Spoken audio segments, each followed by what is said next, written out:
Welcome to Alberta Conservation Association's Harvest Your Own podcast, the resource for everything hunting, navigating through the field, the butcher shop, and the kitchen. Life is all about great food. Let's get started. Welcome to the podcast. I'm your host, Brad Fenson, an avid outdoor enthusiast who has worked as a freelance journalist, photographer, and public speaker for over 3 decades. I have hunted, fished, and foraged all my life and hope to share my passion for the outdoors. Along the way, I want to encourage everyone to harvest wild proteins and enjoy the satisfaction of providing the next meal for your family. Our goal is to educate, entertain, and inspire individuals to get outdoors and create a connection between food, health, and your future meals. Welcome to Harvest Your Own. Today we have a unique episode where we're going to talk about the history of the Alberta Conservation Association. It's been around for over 25 years, and there's been a lot to talk about. We have 2 different guests today, Todd Zimmerling, President and CEO, Alberta Conservation Association, and Foote, who is a Doctor of Ecology, has a Master's in Wildlife Management, BS in Forestry, sat on many boards over the years, including ACA's, Devon Botanical Gardens, and there's even some reference to African savanna ecology. Yeah, I have a project in Botswana that wound up a few years back. That was a good excuse to get over and see a different part of the world. Nice. How would you define yourself or describe yourself, Lee? Presently, I'm retired, but I've had a really diverse and wonderful career that started with being just a little larval redneck in Louisiana. Growing up, always wanted to be a forest ranger and got into wetland ecology, then waterfowl, and then managed to get a PhD. Now, we should also mention that our CEO and chairman over here holds a PhD in wildlife ecology as well. So I'm looking at a peer here. and then I managed to move up to Alberta and got a job at University of Alberta as a research and teaching faculty member for 23 years. Married a wonderful woman up here, and she's recently moved us over to British Columbia. But Alberta will always have a huge chunk of my heart. So yes, if you live here, I often say we're the envy of the world for the outdoors. Undoubtedly. And I still make the trek back for goose and whitetails every year. Yes. And Mr. Zimmerling, I don't know, I left out the part about you're the most specialized scientist I know in terms of porcupines. I am, I think most people would suggest probably the top porcupine biologist in all of Alberta, for sure. When you're the only guy who studied them, then you become the specialist. Yeah, so that is my claim to fame. I did my PhD working on porcupines in northwestern BC, and after that, the glory of that resulted in me getting a job out here. So, yeah, it was great. Well, yep. I've got to tell you, I was on the selection committee that chose Todd to come out here, and it was when we realized that he knew how to handle porcupines, when he could handle prickly issues. And in addition to having this stellar CV and presenting really well, there was one special thing he said, that the early ACA days had 3 quick succession directors. It was a bit of a melting pot. And he said he was looking for a place to make his career and stay and make a long-term life commitment. And then, by George, he's done it. There you go. He's got staying power, this guy. Yeah. My life isn't over yet, but yeah, I'm still here anyways. Yeah. And, that's what we're here to talk about, is the history of the Alberta Conservation Association. And when we look back over the years, man, there's been a lot of water under the bridge and a lot of things have been accomplished. Oh, yeah, there's no doubt about it. I mean, we started back in 97. I took over the reins in 2007, so year 10 of the organization. And at that time, as Lee said, been a lot of things have been going on. They've gone through, I think, 2 or 3 different presidents at that point. And I think they're still sort of finding their feet at that point in time. So I guess I came in at an opportune time where the board had decided we got to sort of figure out who are we, what do we want to be going into the future. And I was able to sort of sit down with a really good group of stakeholders who were on the board that really worked towards defining the direction of ACA and where we are now. Yeah, and I mean, it is significant. You look at ACA, it's been around for 28 years. Alberta's been a province for 119 years. That's pretty much 25% of the length of time that Alberta has been a province. So it's a significant amount of time. A lot of things can happen. And Both of you worked on the 25 anniversary book, which is the history book of ACA, correct? Yeah. Now, I found it interesting trying to get people to relate to how things have changed. You know, we look at the history and what was going on. What were you doing in 1997? I had just been hired by the University of Alberta, and I was chasing full professorship. 1997. Wow. Basically, I believe Linda, my wife, and I had just started our own consulting company at that point in time. So we were living up in northern BC and doing consulting for forestry companies, working on a bunch of wildlife management issues for forestry at the time. Interesting. I love the way the book was started. You give some history in terms of relating other types of history. So 1997 was the first Harry Potter book came out, Harry Potter and the Philosopher's Stone. Tiger Woods wins the Masters at age 21, youngest golfer ever. Netflix was introduced. Wow. Right? I mean, who nowadays doesn't have an account with Netflix and watches, more and more people don't have cable, they have Netflix. There's some other things that are very profound, though, too. The average house price in Calgary was $135,000. Worth every penny of it. Absolutely, but it really puts into perspective what was accomplished in terms of conservation in those 28 years. You know, that same house that you could buy for $135,000 28 years ago is now going to cost you probably north of $600,000. Easy, yeah. Easy. Yeah. So when we look at the programs and the mission and goals of the ACA, one of the largest stumbling blocks or one of the biggest challenges would have been finances and keeping up with the times. Yeah, absolutely. And certainly, I mean, I guess it's a pro and a con. One of the things I've found being in the management side of ACA is from a not-for-profit organization, we're actually in pretty good shape because we do have basically guaranteed revenue every year of hunters and anglers buying their licenses and that from those funds coming to us. But by the same token, prices increase year over year. Inflation goes on over and over. So then you got to go back to the same hunters and anglers saying, we need to bump your prices up. Are you okay with that? So it really drives home to, the staff that we got to make sure what we're doing is something that we can convince people that was worthwhile. Because if you go to them 5 years later and say, hey, we need some more money, and you haven't done what people were expecting, it's pretty hard to make that sale.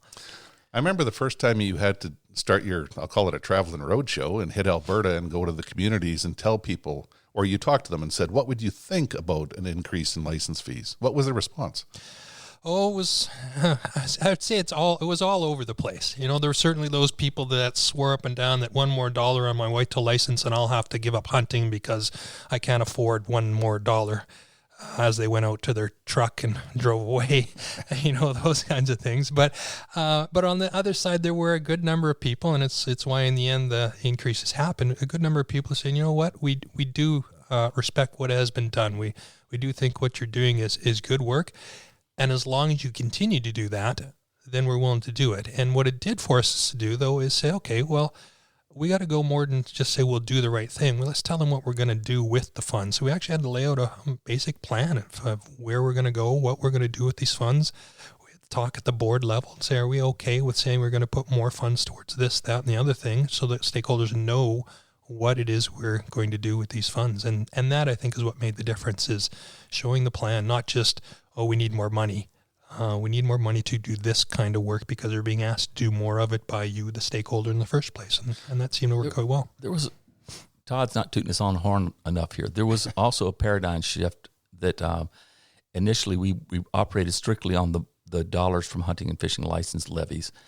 But ACA at that period, with a little bit of businessmanship, diversified and started accessing other streams of income from bequests from interested conservationists that wanted to donate land, things that we didn't have to buy that were given to us, stewardship of the buck for wildlife properties, and also some major donors that we went from $11 million to $16 million at one point with major donations, and that was because these large corporations developed a confidence that we were on the right track, and it took a while because the early formative days were a bit of a chaotic time, but once they caught wind and they became the go-to folks for conservation, and it really is a wonderful mixed portfolio to have business dollars government dollars and hunting and fishing dollars coming in.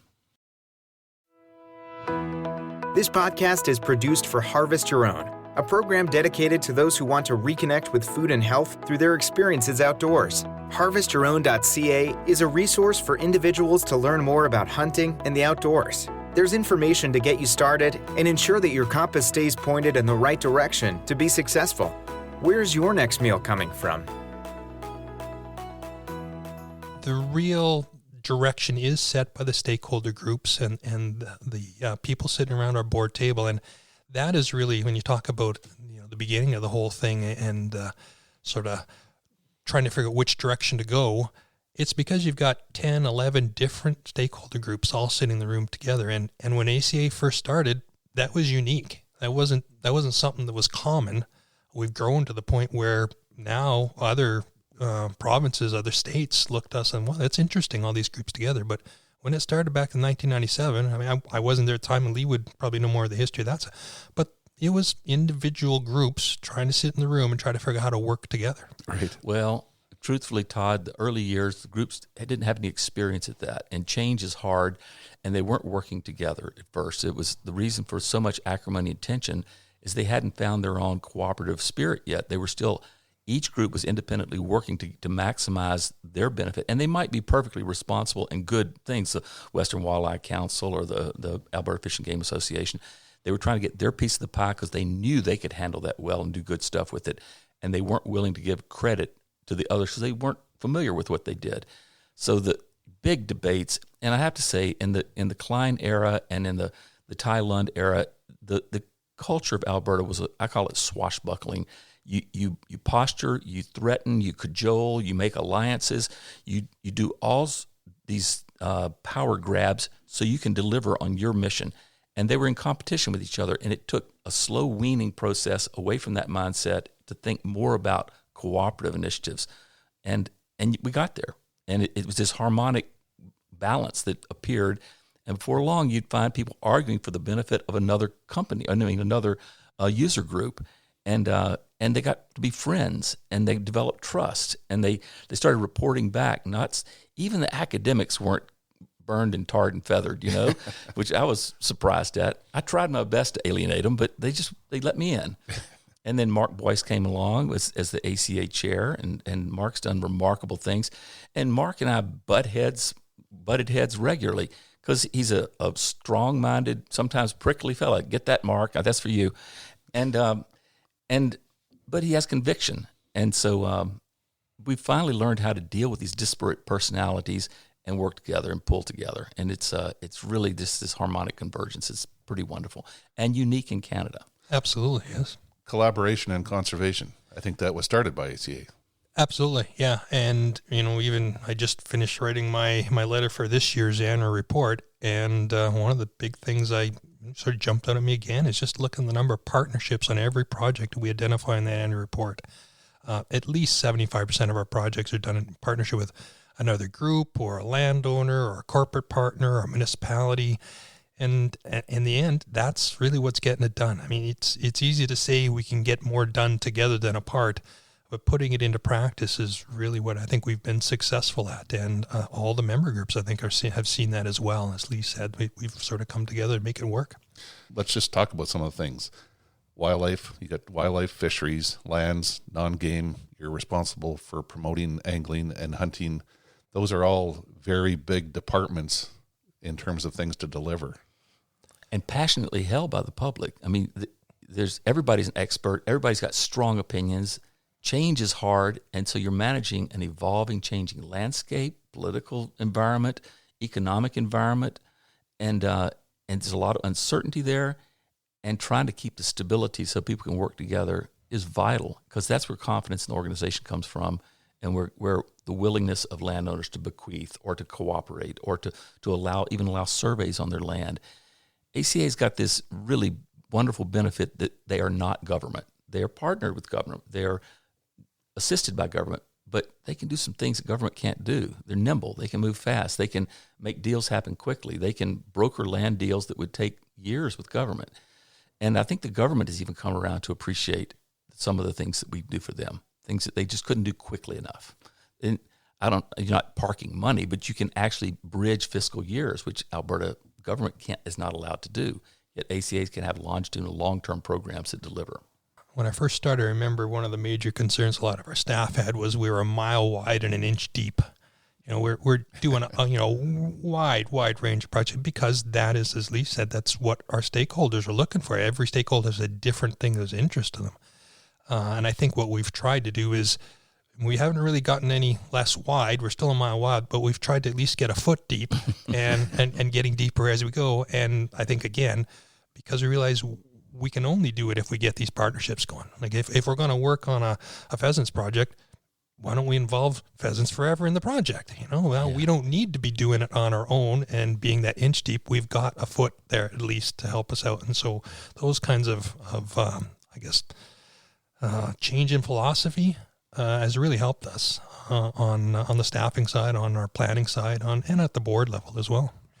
And it's interesting. Most conservation groups, they roll up their sleeves, they go to work. But ACA's fortunate they have a communications team to help talk about what gets accomplished as well, which is very beneficial because it is hunter and angler dollars, and I think people want to know what's being accomplished. Lee, you had a pretty big task when you took on organizing that 25-year anniversary book. Yeah. That's when it must have become very apparent just how diverse the programs are and what was accomplished. If you look at lands alone, there's a whole storybook right there. Yeah.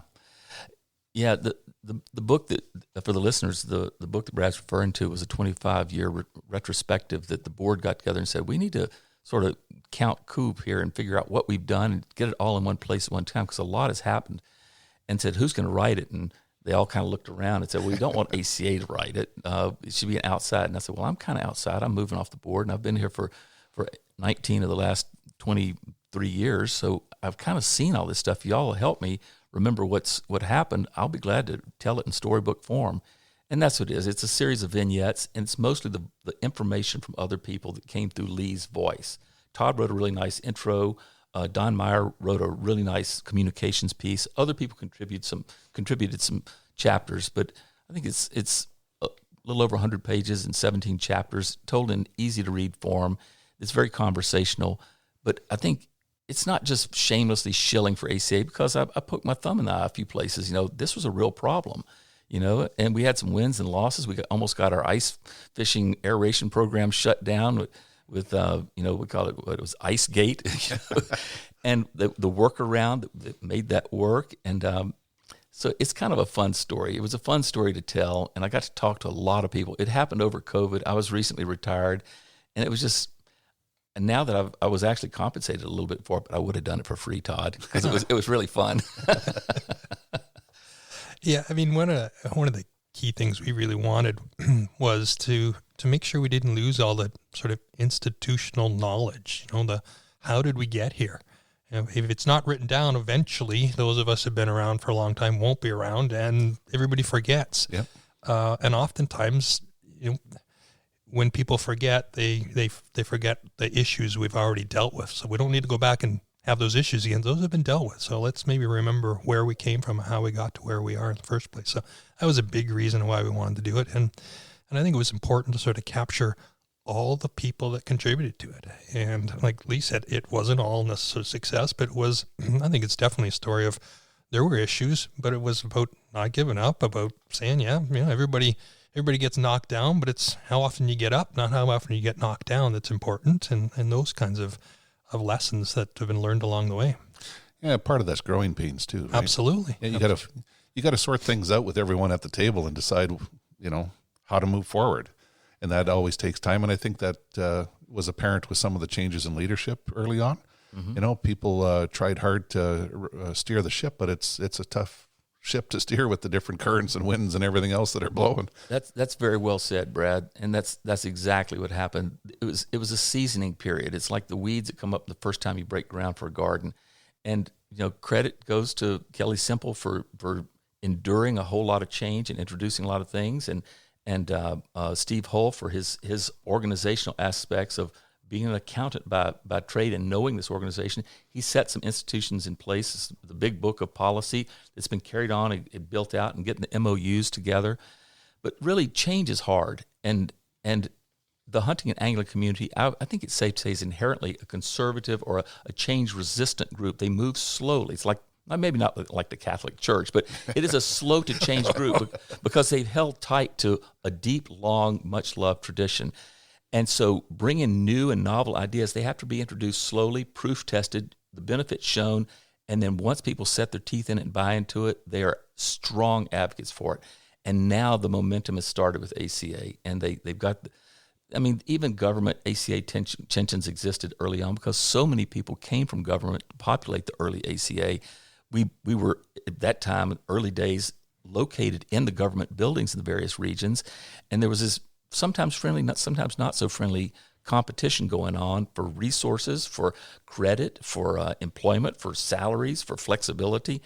And so those have been partitioned more accurately, some autonomy, credit given both ways, and the worst of the animosities are gone. There's still, I think, some friendly competition, but the worst of the animosities are gone, and they work together, and Alberta's the big beneficiary for that.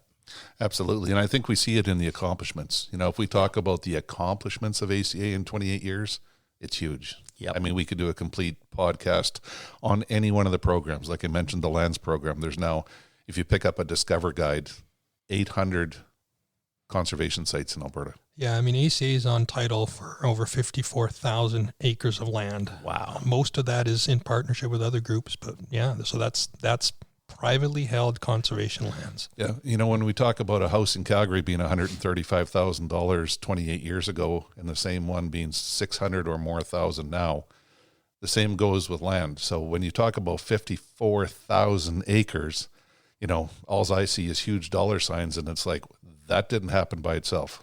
It goes way beyond dollars too.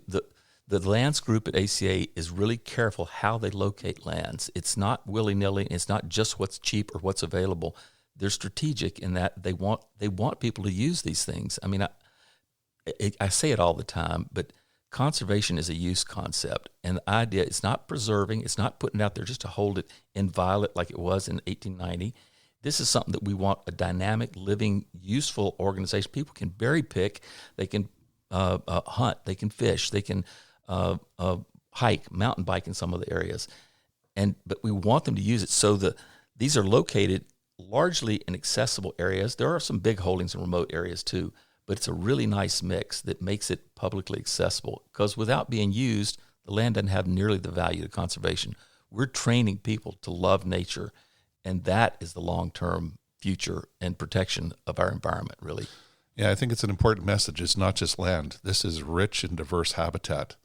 It's very instrumental in terms of where their locations are, whether it's in the prairie or the parkland or the boreal, the foothills, the different micro niches that are out there. You're an ecologist. You understand the importance of protecting this, the different types of grass, or ACA has been instrumental with some of the amphibians and stuff in the south.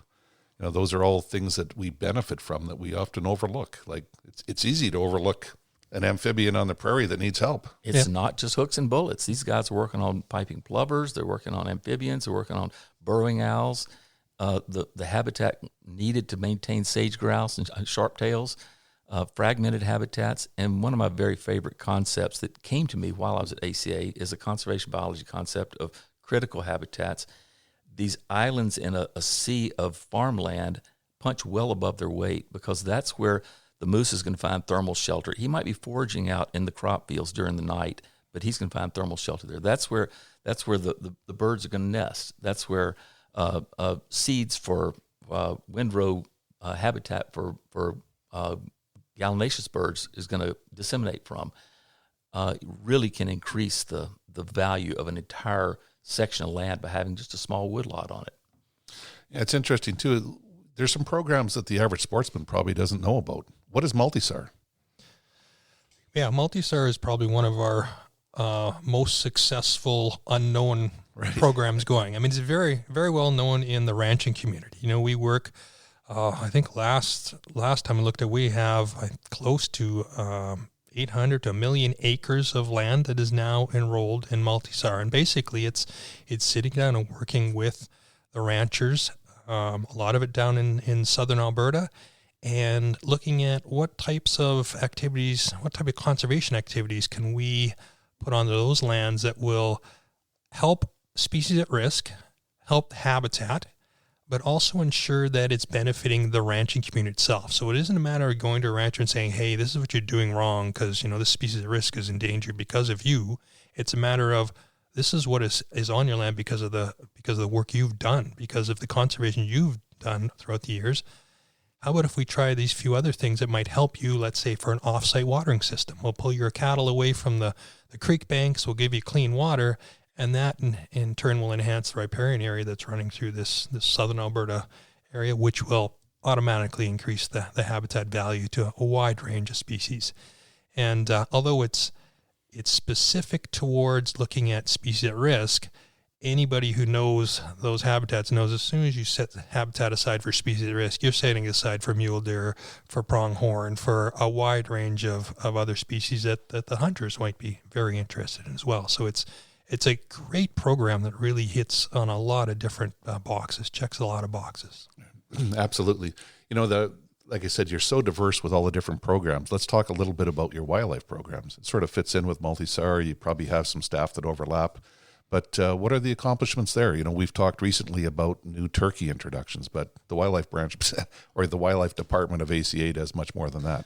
Well, yeah, just in the last couple of years here, we've launched a number of fairly new and relatively high-profile projects. Turkey is one of them, looking at bringing in the Merriam's turkeys out of BC and trying Thank God, because they're not as smart as Eastern wild turkey. We might actually be able to kill one of those. Well, that is the hope, right? We're trying to enhance the populations where Merriam's are right now, but we're also in the process of seeing if we can get some Eastern turkeys out of Quebec and potentially establish a population likely in the Red Deer River Valley. So keep the two species separated, but try to establish another breeding population in Alberta.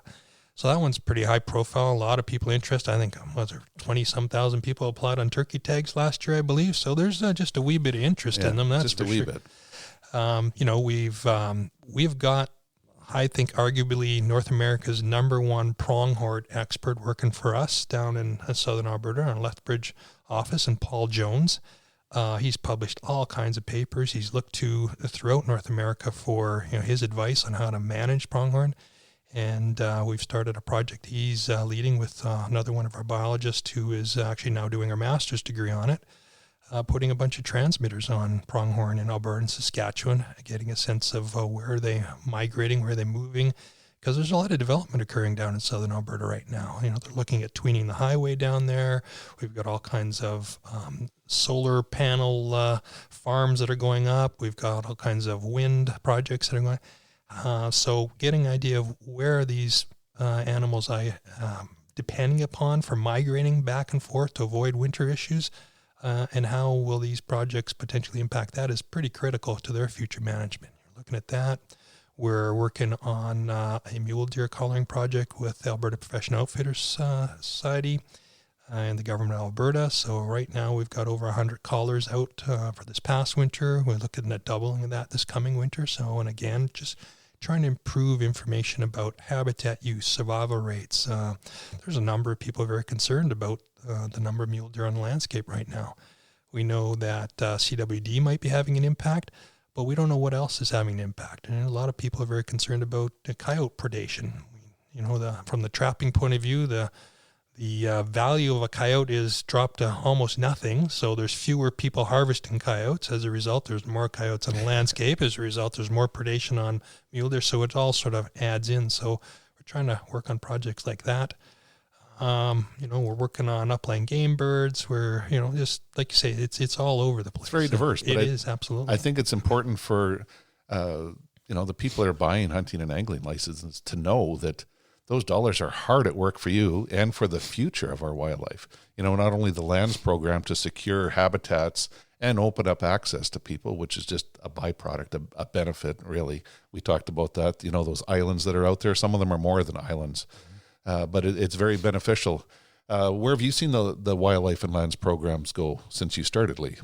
Well, Todd touched on it, and it's a really important aspect is that so much what we do that might not be specifically for a harvestable resource, hooks and bullets, or fishing, hunting group is, our grants program. They used to call it the bugs and slugs program. It's generalized biodiversity. And the spinoff from that is what we have 4 million people in Alberta and 120,000 hunting licenses sold. So ACA gives a lot of shrift to the bird watchers, the people that just love diversity, and they take that into account with their land selection. It's not just a place to go hunt. Many of them you can hunt on, but most of them you can. Maybe almost all. Yeah. But all of them, every one of them carries a load of non-game species as well, and that has a lot of value to the non-hunting public and to hunters. I think they're an indicator species for most of us. You're not going to have pronghorn if you don't have other prairie species that we try to take care of as well. So yeah, and we probably will talk about this in a later podcast.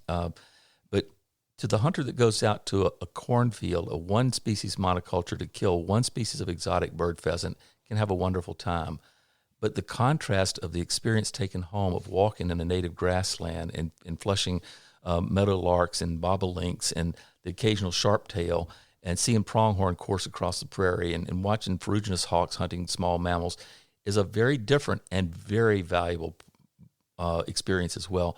And at some level, I have to believe that hunters aren't out there just for the meat. They're out there to carry home an experience, to have satisfaction at some deeper level. And there's nothing more reassuring about the future than to go out and look at a natural piece of land that's in its ancestral productive capacity. And it just gives you a lot of hope for the future, knowing that this 54,000 acres is now in good keeping for my great-grandchildren. That's heartwarming. yeah, and it's good. I think a lot of people just love that outdoor experience. Shooting something or filling the freezer is always a benefit, and it's always makes our family very happy, but it's way more than that. Like you said, it's that experience, that outdoor experience is our escape from the rat race, the things that really drag us down in life. So it's always very beneficial. Yeah, if you relied on having to shoot a deer or an elk every time you went out for it to be fun, not too many people would be hunting deer or elk. Right. Because most of the time you go, you don't come back with anything. Yeah, so absolutely. it's definitely not just about the harvest, for sure. Yeah.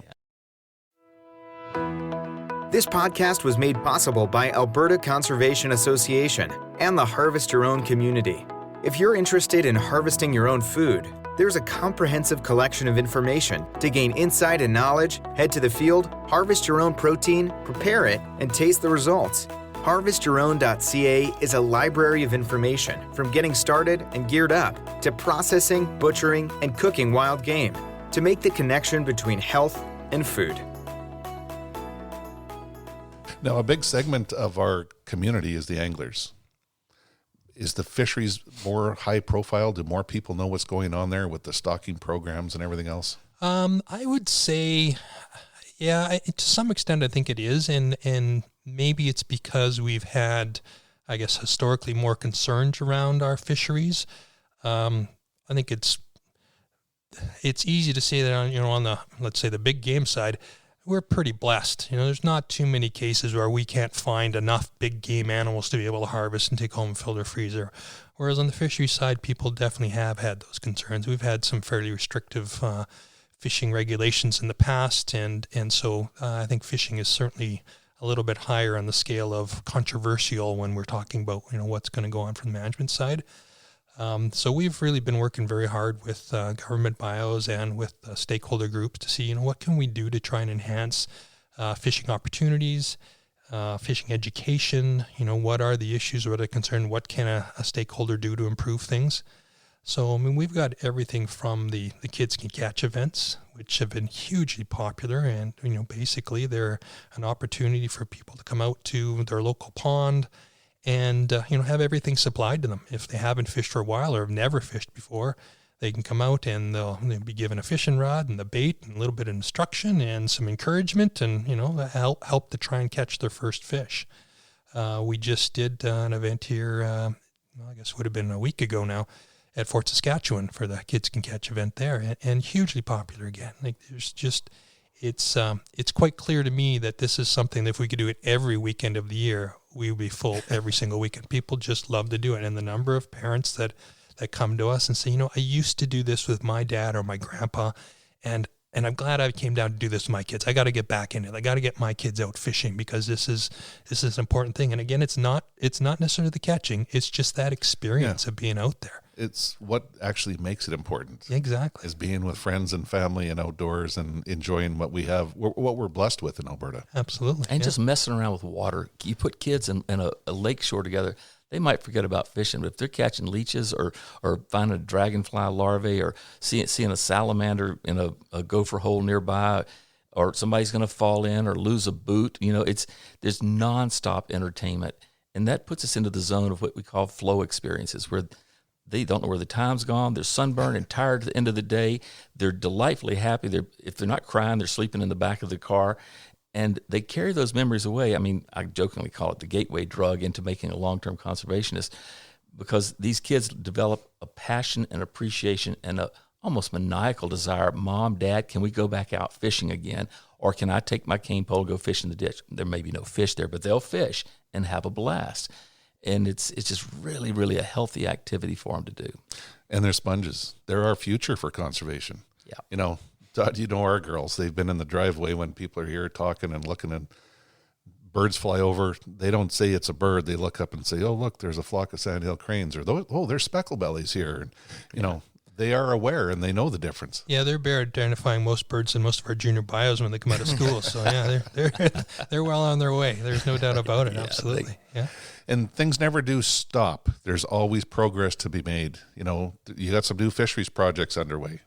Yeah, no, there's that's the one beauty, I guess, of being a conservation biologist. You never be out of work, that's for sure. There's always something new to deal with. But this year, in fact, just a couple of weeks ago now, we successfully released our first walleye fry from our mobile walleye hatchery. So it's, to the best of my knowledge, the first time a mobile walleye hatchery has been used in the province. Wow. We worked really closely with government bios, with the hatchery itself, sort of for advice on how to do it and where we should do it. And we worked with the government folks to collect eggs out of Lac St. Anne. And then we put them in a mobile trailer down at Travers Reservoir. And they're in there for about 3 weeks. And 3 weeks later, out popped a bunch of little teeny-weeny fry. And now we've got 1.5 million more walleye fry in that reservoir. Fishing is just so funny that way. I always think of fishing as an act of hope. It takes a lot of faith. There's a reason it's brought through most major religions' writings. Big game wildlife and birds, you can see them, you can hear geese, but fish, you just have to take it on faith that they're out there. And you're casting out with lots of hope and uncertainty. You may or may not catch something, but as a result, our imaginations run wild. There are no fish in this lake. I didn't catch a thing. Well, I might just be a really crummy fisherman. Or, you see a stringer of fish come out. The lake is loaded, and we build these mythos and these stories, and it's very non-biological in many regards. So it takes some reassurance that there are fish there. It's been stocked. It's aerated. People are catching fish. Here's some catch records to make people have the confidence to keep pursuing that. Yeah, I think having the fisheries community understand and know what ACA does for them is important, because it is a big part of that community. And, when they look back and think about all the trout stocking that goes on, the kids can catch, and now these portable walleye hatcheries, those might be things that stand out. There's always much more that goes on, but somehow we got to share those messages and make sure people stay informed where it's happening and why it's happening. Yeah, and I mean, from my perspective, the beauty of the mobile hatchery is not necessarily that we put more walleye in the lake. If we do, that's great. But what I want to do is get to the point where we can have the various community groups actually run their own hatcheries and bring them to their own, special lake. This is the one we are concerned about, because then it gets that buy-in, this is my lake, these are my fish. So there's a little bit more interest in ensuring that not just the fish, but the entire watershed is now being managed to ensure my fish survive really well. But probably even more important in my mind is, and it's not going to sound that great, but for them to have a wreck or two. It only takes a little change in a water temperature in the hatchery and those fry are dead. The eggs are gone. And it's important, I think, for our stakeholders to understand that we try our best, the government guys try their best, but every once in a while things go sideways because biology isn't perfect. and understanding that we put 1.5 million fry into that in Travis Reservoir, we might not get a single walleye out of that. They might have all gone in there. They may have already been eaten. And again, that's biology. We can't know for sure. Best we can do is just keep trying with our best efforts, best information, best science we have. But sometimes it's not going to work the way you hope. And I think the more of our stakeholders understand that, the more we develop a stronger relationship with them, that they're understanding what our job is and we're trying to understand what their concerns are and try to meet in the middle on those things. It's not a silver bullet. I mean, No. Truly, I think of ACA's core mandate as a habitat mandate, and you're protecting water quality and in-stream flows and dam issues and exotic species. It is important symbolically and sometimes practically to help with the stocking, but really the core maintenance of those species is the habitat. Absolutely, yeah. You know, I think we need to talk at least a little bit about grants. Yeah. A lot of people don't know that ACA actually grants money for different things. Yeah. You know, there's everything from research and conservation and stuff, and you've had a big hand in that in the past. How important is that? It's really hard to measure, Brad. ACA has granted out over $20 million in small grants, carefully managed, of a very carefully selected. We get a lot of proposals in. We have a very defensible process for objectively reviewing those, adjudicating them, awarding those things, having follow-up to make sure the work is done. And it's surprisingly little bit of it, probably I'm going to make an estimate, 15% of it is game species. A lot of it is for biodiversity, everything from dragonflies to worried about didymo or rock snot and things like that, exotic species, pollinators, just across the board, interests that would never find funding in Alberta otherwise. AC is the go-to, and it's mostly, it started out with graduate students. It's expanded to the larger portion of it now goes to grassroots community conservation groups.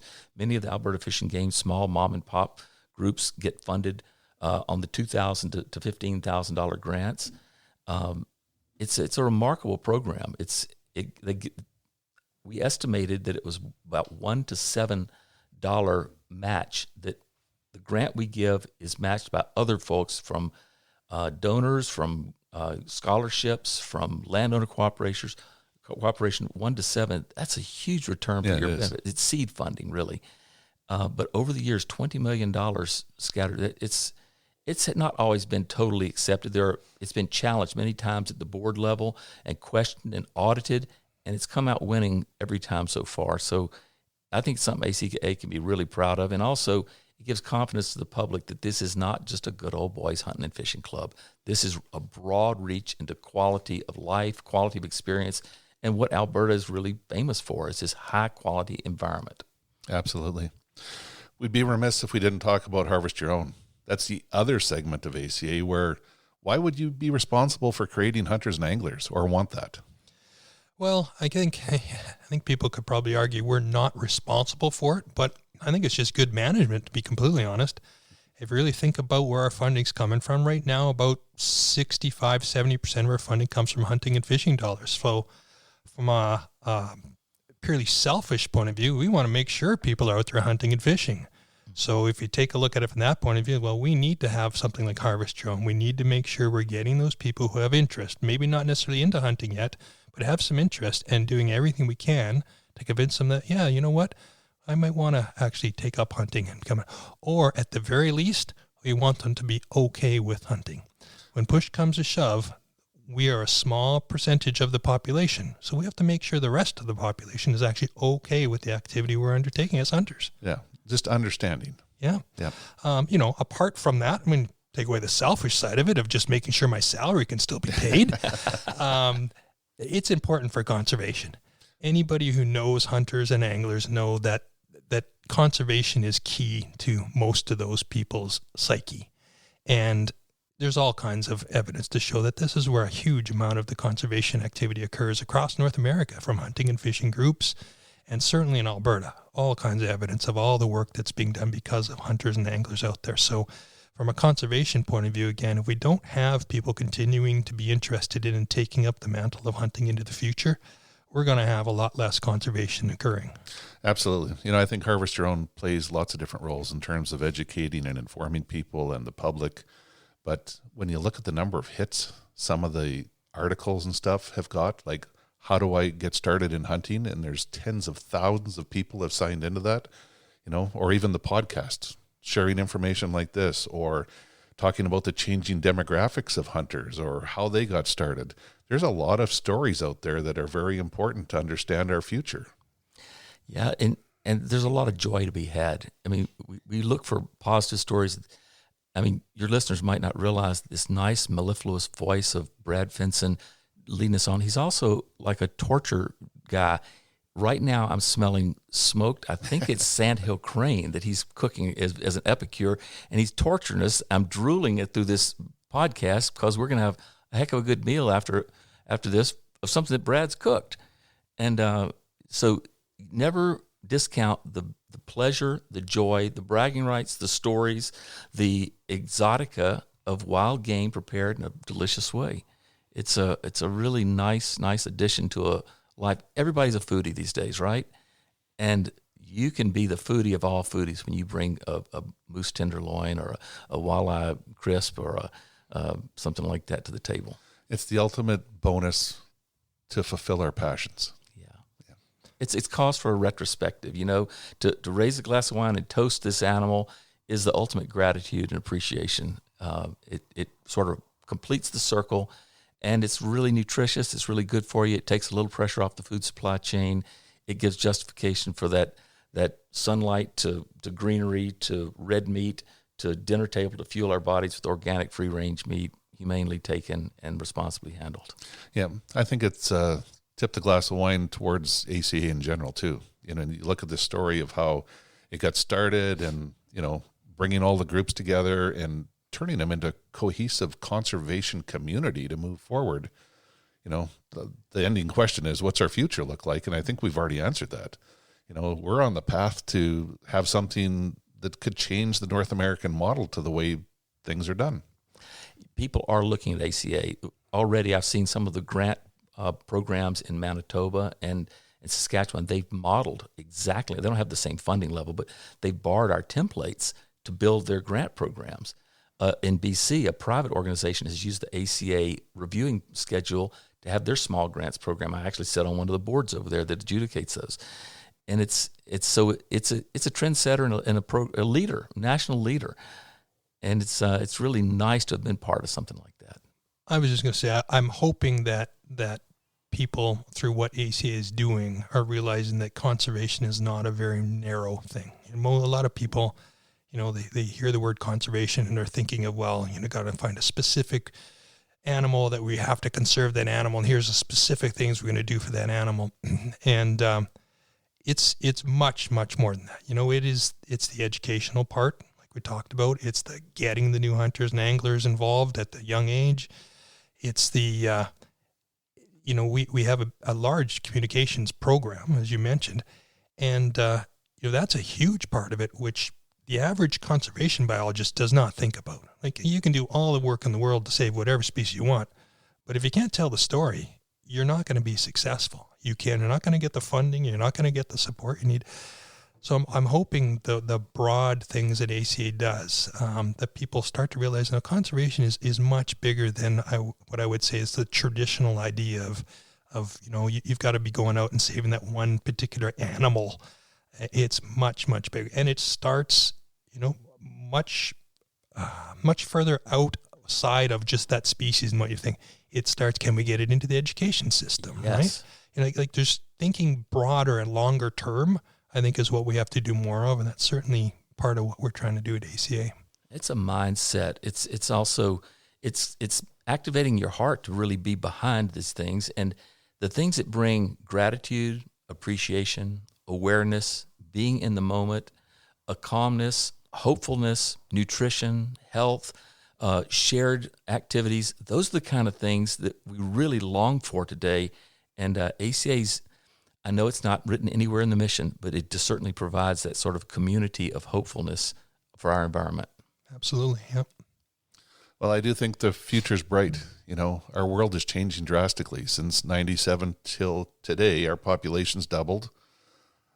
Land and housing prices have gone up. A lot of uncertainty in the world, but I think there is a constant there in terms of conservation. Absolutely. Yep. So thanks for coming and sharing your knowledge in the history of ACA, and hopefully people are better informed of where we're heading. Thank you, Brad. Thanks for the podcast. We hope to inspire people to reconnect with nature and appreciate where your food comes from by harvesting your own. For more information on getting started or to learn specifics about the Field to Fork experience, visit harvestyourown.ca and follow on Facebook and Instagram. Check back often for new material, recipes, and videos that are posted regularly. Please subscribe to Harvest Your Own podcast and take the time to rate and review the show to help us build a dedicated core of passionate hunters as our regular audience. Until next time, embrace the outdoors and all it has to offer. Thanks for joining us.